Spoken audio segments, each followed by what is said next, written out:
তুমি কি এবার উচ্চ মাধ্যমিক পরীক্ষা দেবে? অর্থাৎ দ্বাদশ শ্রেণীতে কি তুমি থার্ড সেমিস্টারে তুমি এক্সাম দিতে চলছো এবং তোমার কি রাষ্ট্রবিজ্ঞান অর্থাৎ পলিটিক্যাল সায়েন্স রয়েছে। তো এই পলিটিক্যাল সায়েন্স অর্থাৎ রাষ্ট্রবিজ্ঞান যাদের রয়েছে তাদের জন্য তোমাদের জন্য এই ভিডিও।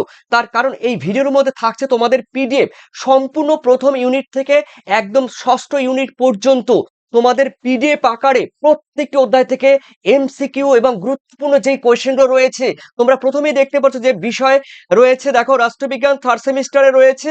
আর সেই থার্ড সেমিস্টারের মধ্যে প্রথম প্রথম ইউনিট থেকে দেখো রয়েছে পার্ট ওয়ান। আর এই পার্ট ওয়ান থেকে তোমাদের প্রথমেই রয়েছে 100টি কোশ্চেন দিয়েছি, গুরুত্বপূর্ণ কোশ্চেন সব থেকে।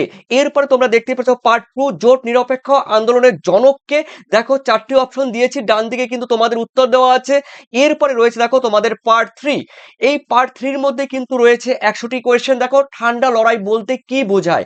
দেখো যুদ্ধ এবং শান্তির মাঝামাঝি অবস্থায় হলো ঠান্ডা লড়াই। তো দেখো এরপরে রয়েছে দেখো তোমাদের মাথায় রাখবে তোমাদের প্রত্যেকটি পার্ট থেকে 100টি কোশ্চেন দিয়েছি।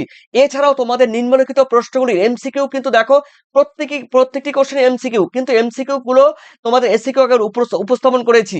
তো দেখো এরপরে রয়েছে ইউনিট টু, এর মধ্যে রয়েছে আন্তর্জাতিক সংস্থা ও প্রতিষ্ঠা। এখান থেকে তোমাদের 8 নম্বর থাকবে এই পার্ট ওয়ান। পার্ট ওয়ান এর মধ্যেই দেখো মানে পার্ট ওয়ান মানে এখান থেকে তোমাদের 100টি কোশ্চেন রয়েছে। তো এই 100টি কোশ্চেন, প্রথম 100টি কোশ্চেন খুবই খুবই গুরুত্বপূর্ণ। এরপরে রয়েছে দেখো পার্ট টু। এই পার্ট টু এর মধ্যে আবার রয়েছে দেখো ভাগ ভাগ করে দিয়েছি, দেখবে সিলেবাসের মধ্যে রয়েছে নিরাপত্তা পরিষদ রয়েছে, দেখবে প্রথমেই রয়েছে দেখো সেকেন্ড, থার্ডে রয়েছে আন্তর্জাতিক, দেখো রয়েছে চুক্তি রয়েছে, ঠিক আছে, আন্তর্জাতিক বিচারালয় রয়েছে, তারপরে রয়েছে দেখো তোমাদের ইউনিসেফ, ইউনেস্কো, তারপরে রয়েছে ডাব্লিউএইচও হু রয়েছে। এরপরে দেখো অতিরিক্ত সংক্ষিপ্ত প্রশ্ন দিয়েছি, নিরাপত্তা পরিষদ এবং বিশ্ব রাজনীতি রয়েছে। দেখো তোমাদের বিভাগ 8-এ রয়েছে বিশ্ব ব্যাংক আইএম মানে ইন্টারন্যাশনাল মনিটারি ফান্ড রয়েছে। 9-এ রয়েছে দেখো 10 বিভাগ 10 বিবিধ প্রশ্ন তার মধ্যে রয়েছে। এরপরে রয়েছে পার্ট থ্রি। আর এই পার্ট থ্রির মধ্যে রয়েছে দেখো তোমাদের এখান থেকে 100টি কোশ্চেন রয়েছে, দেখবে। তো এরপরে এই 100টি কোশ্চেনের পরে তোমাদের দেখবে রয়েছে পার্ট ফোর, ঠিক আছে। পার্ট থ্রি হয়ে গেল, পার্ট ফোর দেখতে পাচ্ছ। পার্ট ফোরে এখানেও কিন্তু তোমাদের 100টি কোশ্চেন রয়েছে, প্রত্যেকটি কোশ্চেন কিন্তু খুবই গুরুত্বপূর্ণ। ওকে, তো আমরা দেখে নিচ্ছি তোমাদের পরবর্তী যেই কোশ্চেনগুলো রয়েছে এবং ইউনিটগুলো রয়েছে পরপর কিন্তু দেওয়া আছে। তবে এখানেও কিন্তু ওয়ান লাইন মানে এক লাইনের মধ্যেই এমসিকিউর উত্তরগুলো দিয়েছি, এগুলো কিন্তু ভালো করে পড়বে।